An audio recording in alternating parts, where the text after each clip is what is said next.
What's up, guys? Welcome back to the Team Solemn Circus live video. Today we're going over Swordsoul. This deck has been around for a long time now. Pretty much everyone's fan favorite deck.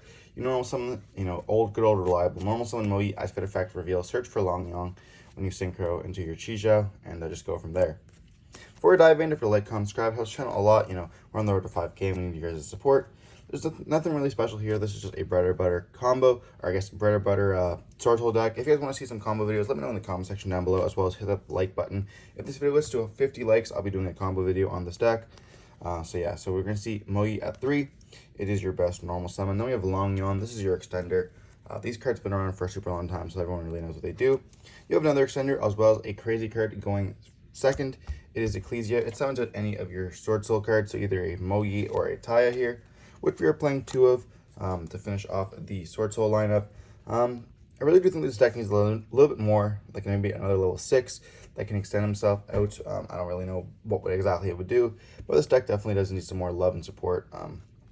Taya, a lot of the time you'll be drawing it going first, or you banish it off of a copy of Desires that we are playing. So I opted to play 2 of it, as well as it's never really horrible. You gotta find ways to get your Tengies in the graveyard, so you can always banish it as well. And I thought that was really consistent in that lineup. Then for the Tengies, we're playing a little bit of a bigger Tengi package than a lot of people are. We're playing the 3 Ashuna, 3 Vishuda, and then the 2 Adhara, as well as the 1 Chitana. There's a lot of destruction going around, so Chitana is still very good. I know that there was a while before destruction that we weren't really playing this, but with Fire King as well as Unchained going around, a lot of destruction can happen quite frequently here. And also with Rescue Ace. So we're just bumping up Chitana again, playing it because it does come up, as well as, it is your 3rd Adhara. You never really need more. I've seen people cut down this to 2, but I really do like having the extra one in the hand. You can always just summon a monk and then use it from the hand to bounce, and it's kind of unexpected, I guess you guys want to say, but still very nice. And then for the hand traps, we are still playing the 3 Ash, the 3 Veiler, and the 3 Imperm. I think this is very standard. You could certainly bump this up to a Nib or a Droll if you wanted to. You definitely have to play the Ash Imperms. This is the most standard hand trap for the past however many years. 3 years now, I suppose. But this also is a tuner that you can just use with a copy, let's say, of Ashina. If you end up having someone Ashina, Link, or the normal summon the Veiler, you can actually go into your synchros that way as well. So kind of important that you can just play through that if you have those kind of bricky hands, which do quite often happen when you're going to tournament. You will see a brick like that. So it's kind of, I prefer to see some good stuff, but I'll be showing the side deck afterwards. And then we are playing the 3 Emergence. This is just your Rhoda for your Swordsoul cards. If you have a Swordsoul synchro on the field, you can search for any worm instead. And then we have the Circle. This is, it helps you dodge Imperms, as well as, being able to search for your Tengies. And in the graveyard, it's absolutely amazing. People always forget about that graveyard effect, which is just absolutely busted. And then we are on the 2 Desires. This card can come back to 3, but Konami doesn't want to give us 3. So we're only playing 2. And then we're on the 2 copy of Talents for another copy of hand traps. I don't want to brick on 3 of them. And 2 is just fine. I find that 2 is perfect the number. You don't have to play Thrust because your normal spells aren't that great. Desires, Talents, and then Emergency are amazing. And then we are playing the 1 Call with the Grave, as well as the 1 Blackout.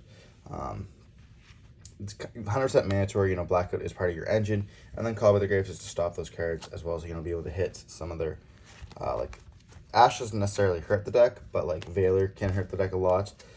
So if you just have a Call by the Grave, you can't really go wrong as a 40th card. Now for the extra deck, it's still very standard. We are on the 2 Chijou. Nothing much has changed. This is your normal, your Veiler for the deck.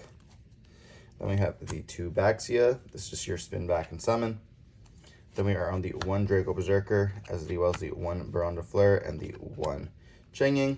Not to mention the 1 Sinister Chengying here, or Sinister Longyon. A lot of the times you could end up your very standard board is Chijou, Baron, and Blackout, which is just a negate, a effect Veiler here, and then a pop after you Veiler, which is just crazy. You get to pop 2 cards, which is just very nice still to this day. And everything else, this is just a one-shot kill button. And then obviously you can, sometimes people want to end on this over Baron now, because because it does burn for like 24, which is very nice, especially when you go for your long on burns. You're up with 36, and then it's just really easy to just OTK them through that. But we also are seeing here the links. We are on the 3 monk and the 1 shaman. You could cut this down to 3. I prefer, or cut this down to 2. I prefer the 3 because I don't really know what else I would put into the deck. I guess you could go for a Typhon if you wanted to, because it is like super generic. But I'm really enjoying the 3 monk. I don't really have to worry about my plays. That's it for the links. And then here for the other synchros, I want to say the cuttable ones, but the ones don't come up as much. Yazi, Chao Fang, and then Psychic End Punisher. I really do think Psychic End Punisher is actually extremely mandatory for the deck. I think that a lot of times you can get grinded down because your opponent has like so much resources now, with the game's been sped up so much that like Psychic End Punisher just being able to go into like a push button and just being able to OTK is just absolutely incredible. Chao Fang actually comes up in other lines. Like I'm not really playing any of the Yang Zings as you guys saw, but if you're playing like the Super Heavy Samurai Yang Zing version, you could definitely bump this, or not bump this up, but this comes out more and you're able to like search. I heard that you can search bike with this, so that's pretty cool. Being able to like, you know, search for your Super Heavy Samurai bike is very nice. That's it for the extra deck. Now moving on to the side deck. This is obviously up to personal preference, but we're playing the 3 Nibs and the 3 Crows. You could absolutely play 3 Trolls as well here, but I was choosing the DD Crows. And then we are playing the 2 Duster, or the 1 Duster and the 2 Cosmics.